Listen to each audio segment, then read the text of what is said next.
சின்ன வெங்காயம், தக்காளி, சீரகம், மிளகு, குழம்பு மிளகாய் பொடி, மல்லிப்பொடி, தனி மிளகாய் பொடி, தனி மிளகாய் வத்தல், தக்காளி எல்லாத்தையும் கருவேப்பிலை எல்லாம் போட்டு தேங்காய் எண்ணெய் நல்லா வதக்கிட்டு இருக்கேன். திரைச்சி மீன் தீயல் செய்யறதுக்கு காரம் பத்தலைன்னா கொஞ்சம் கம்மியாக இருந்ததுன்னா இந்த பொடி போட்டுக்கலாம். காரம் கம்மியாக வைக்கிறது நல்லது. இந்த திரைச்சி மீன் தீயலுக்கு குழந்தை பிறந்தவங்க தான் பெற்றவங்க தான் இந்த மீன் சாப்பிடக்கூட எல்லாமே சாப்பிடலாம். சிறியவங்க பெரியவங்க அனைவருக்கும் ரொம்ப நல்ல உகந்த மீன் இந்த திருக்க மீன். அதெல்லாம் தீயல் பண்ணிகிட்ருக்கேன். அப்படியே ஆறட்டும். வதக்கின தேங்காய், சீரகம், வெங்காயம், தக்காளி, கருவேப்பிலை எல்லாத்தையும் மிக்சரில் போட்டாச்சு வதக்கினதை. இப்போ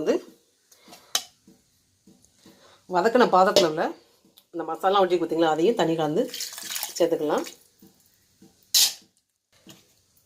வதக்கின எல்லாத்தையும் இந்த பாத்திரத்தில் சேர்த்துக்கலாம்.